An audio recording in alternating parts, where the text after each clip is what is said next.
Kendal sudah mempunyai kawasan industri Kendal (KIK). Nah ini sekarang ini memang belum bisa maksimal. Ada kendala-kendala, contohnya masalah pendidikan. Banyak yang masyarakat Kendal memang pendidikannya masih belum mencukupi untuk bisa mendaftar di perusahaan-perusahaan yang ada di KIK. Nah tentunya dalam bidang pendidikan ini nanti harus diutamakan.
Assalamualaikum warahmatullahi wabarakatuh. Waalaikumsalam warahmatullahi wabarakatuh. Bersama saya Bambang Sadono di kanal Inspirasi Jawa Tengah. Mudah-mudahan kanal ini selalu bisa memberi inspirasi, motivasi, dan edukasi.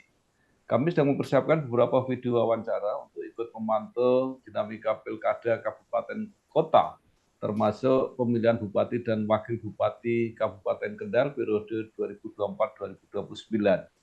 Saat ini saya sudah bersama dengan salah seorang tokoh di Kabupaten Kendal, yaitu Ibu Diah Kartika Permanasari, SEMM.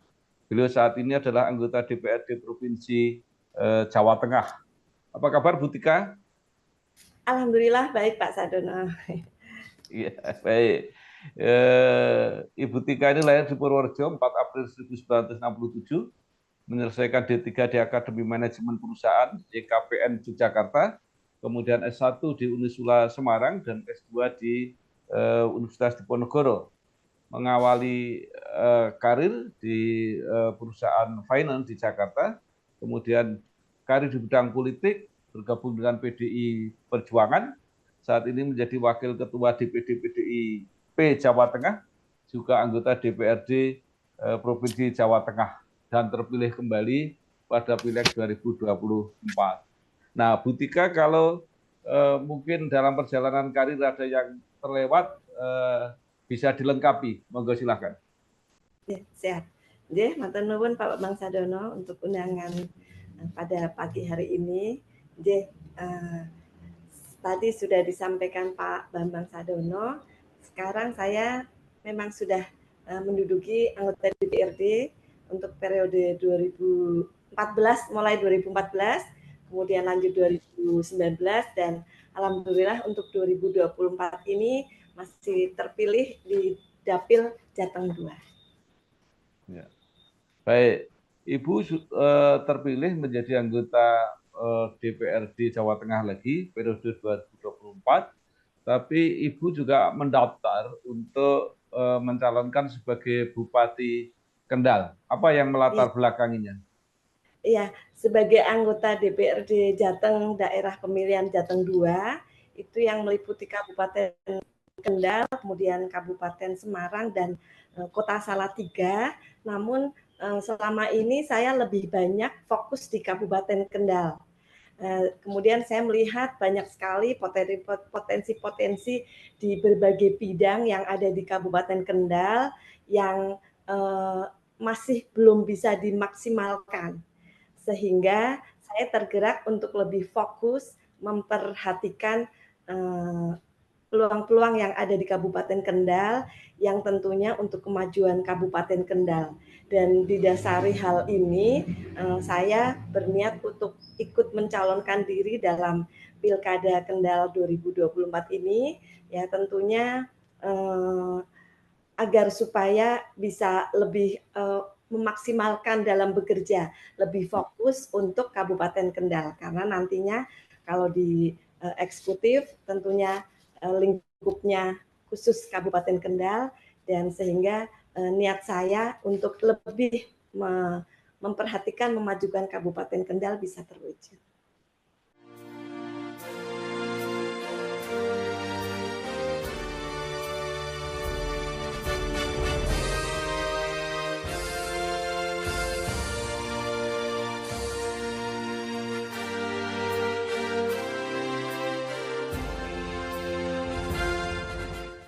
Baik, Kabupaten Kendal ini adalah luar biasa karena beberapa kali dipimpin oleh bupati perempuan.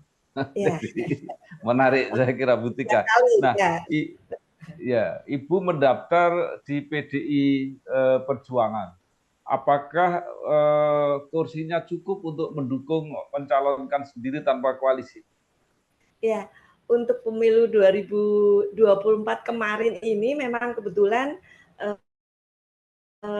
kursi di DPRD Kabupaten Kendal ini menurun Pak Bambang Sardono dari 2019 kemarin mendapatkan 10, kalau 2019 kemarin tentunya bisa mengusung sendiri, tetapi kalau untuk 2024 ini karena menurun menjadi 7, tentunya ini PDI Perjuangan tidak bisa mencalonkan sendiri, jadi memang harus berkoalisi dengan partai-partai lain.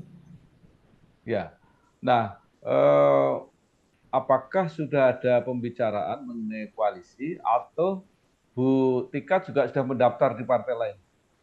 Ya, dengan kondisi yang PDI Perjuangan tidak bisa mencalonkan sendiri, tentunya saya juga harus bersilaturahmi, berkomunikasi dengan partai-partai lain.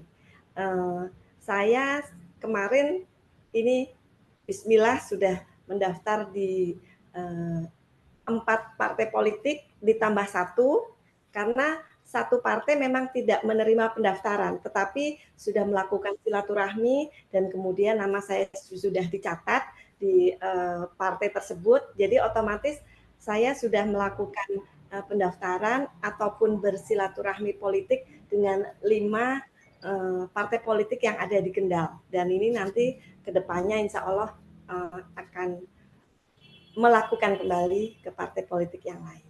Ya, baik. Ibu selain pasti akan didukung oleh PDIP, juga sudah berkomunikasi, mendaftar bahkan di partai-partai yang lain. Nah, di dalam komunikasi itu apa yang Bu Tika tawarkan supaya partai-partai itu mau mendukung dan mengusung Bu Tika? Ya, Pak Bambang. Jadi kalau Kendal ini kan sebetulnya kan potensinya dari berbagai bidang banyak sekali. Jadi apa namanya di Kendal ini mempunyai identitas lokal. Jadi budaya-budaya, kemudian tradisi lokal ini juga merupakan aset yang utama. Kemudian yang kedua untuk bidang perekonomian di Kendal ini kan termasuk sumber daya yang lengkap. Ada di daerah Pantura itu ada untuk perikanannya, nelayan, kemudian juga di daerah yang selatan itu ada untuk apa namanya pertaniannya, kemudian wisata. Jadi di Kabupaten Kendal ini sebetulnya kan banyak sekali potensi-potensi wisata, terutama yang wisata alam, karena memang cukup apa sumber daya alam yang ada. Jadi tentunya nanti kalau kita manfaatkan, kita maksimalkan, otomatis kan akan menyumbangkan untuk kesejahteraan masyarakat. Kemudian yang ketiga, Kendal sudah mempunyai kawasan industri Kendal, KIK. Nah ini sekarang ini memang belum bisa maksimal. Ada kendala-kendala, contohnya masalah pendidikan. Banyak yang masyarakat Kendal memang pendidikannya masih belum mencukupi untuk bisa mendaftar di perusahaan-perusahaan yang ada di KIK. Nah tentunya dalam bidang pendidikan ini nanti harus diutamakan agar supaya masyarakat Kendal yang kemudian ingin bekerja tidak perlu jauh-jauh, di Kendal pun juga sudah banyak sekali peluang-peluang untuk mencari pekerjaan, karena memang banyak yang kemudian belum bisa menerima yang dikarenakan pendidikan di Kendal memang termasuk yang masih rendah.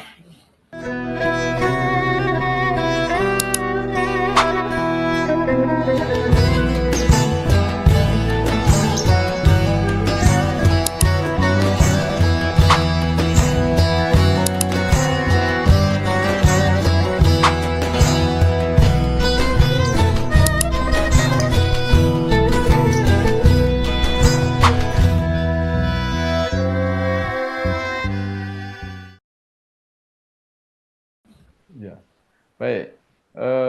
Bu Tika, karena PDIP harus berkoalisi, apakah mematok harus mencalonkan sendiri sebagai bupati, atau juga bisa kalau ada alternatif misalnya diposisikan sebagai wakil bupati? Ya, iya Pak Bambang. Untuk saat ini, saat kemarin kami berkomunikasi maupun mendaftar ke partai politik yang ada, saya mendaftar sebagai calon bupati. Namun tentunya di semua partai kita akan menyadari ada mekanisme maupun tahapan di masing-masing partai.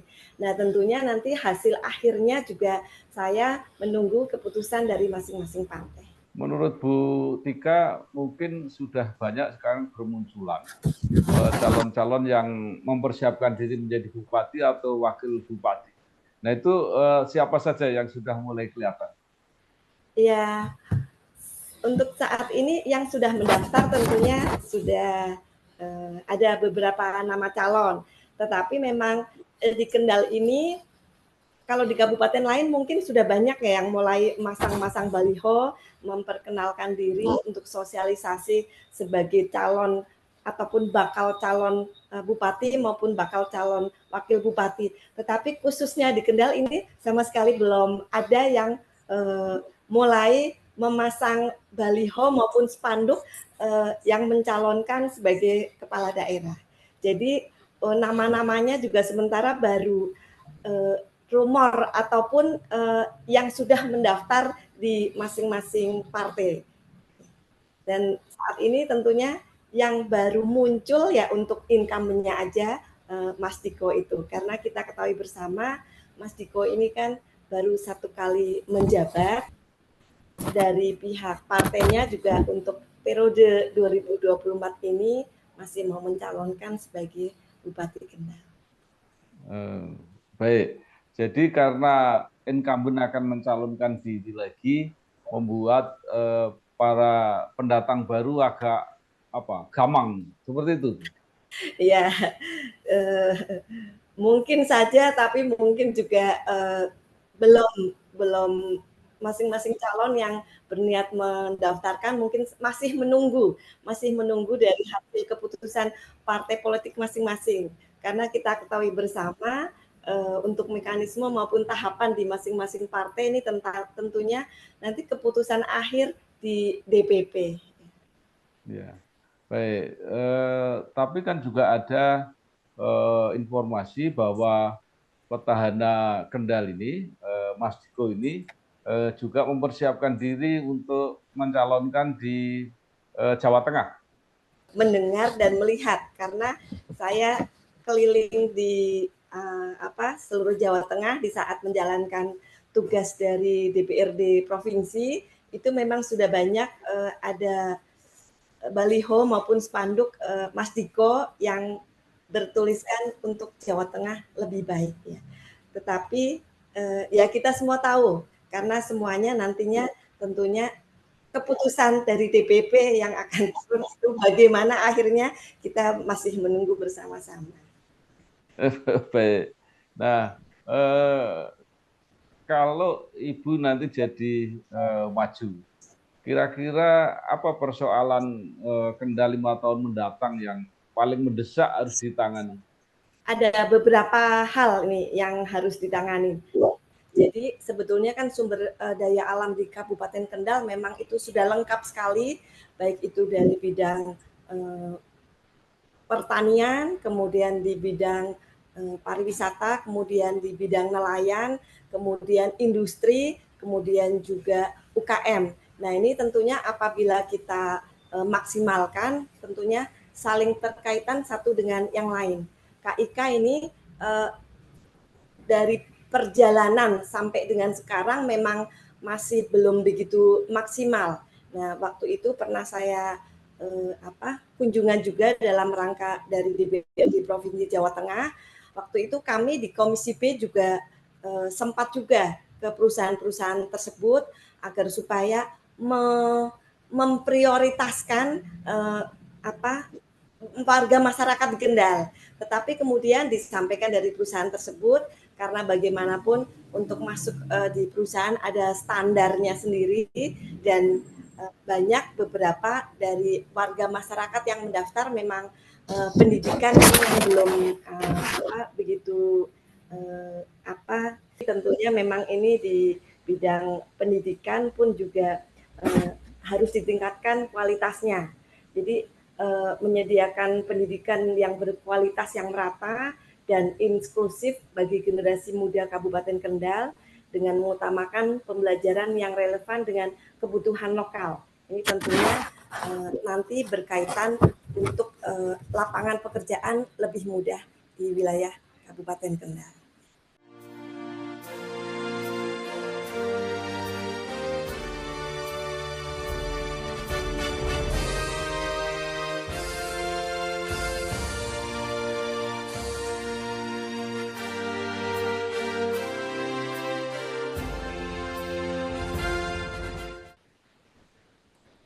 Baik, kalau potensi ekonomi selain yang sudah ada, apa yang masih bisa dikembangkan di Kendal?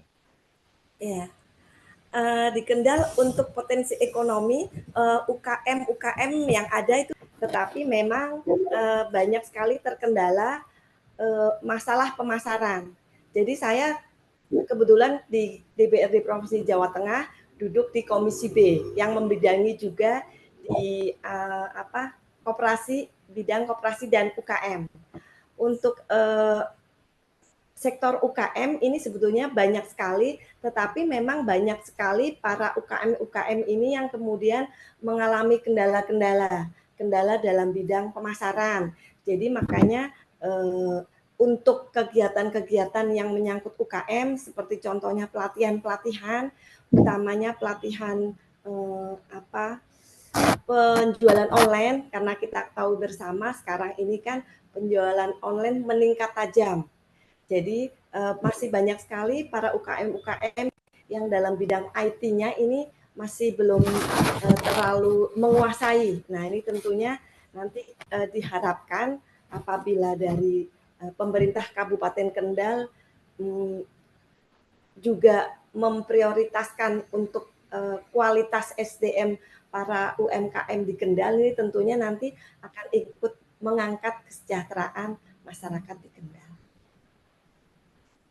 Baik.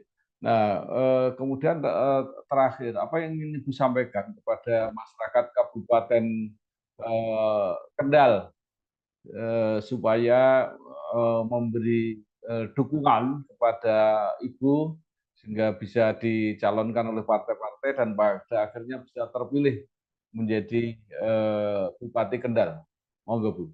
Ya, kepada masyarakat Kendal saya berpesan agar supaya kedepannya ini benar-benar memilih pemimpin yang bisa menjadikan Kendal lebih maju.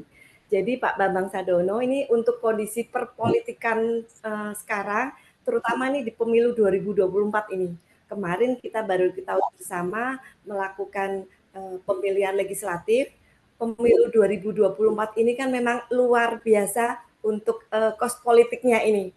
Saling masing-masing caleg saling serang, kemudian saling bukan menyerang dari programnya ini Pak Bambang Sadono. Kita ketahui bersama, jadi sudah bukan rahasia umum, tetapi menyerangnya dengan besar-besaran apa ya ini nyebutnya ya Pak Bambang Sadono? Ya, money politik. Ya betul, money politik. Ya kita hampir semua itu kemarin setelah itu kita lakukan komunikasi politik silaturahmi dengan partai itu juga disampaikan seperti itu. Jadi ini masyarakat sepertinya tambah ke sini apabila tidak ada money politik itu sepertinya enggan untuk memberikan hak pilihnya. Padahal sebetulnya apabila masyarakat ini pintar memilih yang benar-benar memberikan program visi misinya yang bagus, bukan hanya karena money politik, ini tentunya kan nanti kedepannya akan mensejahterakan warga masyarakatnya sendiri. Iya, baik. Nah, menurut Bu Tika, apakah itu nanti masih akan terjadi pada waktu pilkada? Ya, sepertinya sepertinya ya di beberapa daerah nih karena banyak juga nih teman-teman DPRD provinsi yang mau mengikuti konsultasi pilkada ini juga banyak yang kemudian berusaha untuk memberikan program-program yang terbaik. Nah, tentunya ini agar supaya nanti masyarakat bukan hanya memilih karena money politik saja nih, tetapi karena program-program yang ditawarkan para calon-calon tersebut.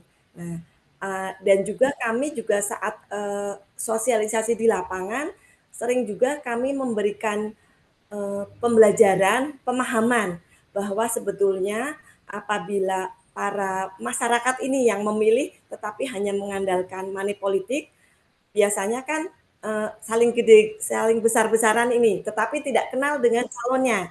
Nah, nanti kemudian setelah terpilih otomatis kan juga karena tidak kenal, kemudian juga tidak ada hubungan emosional dengan para pemilih itu.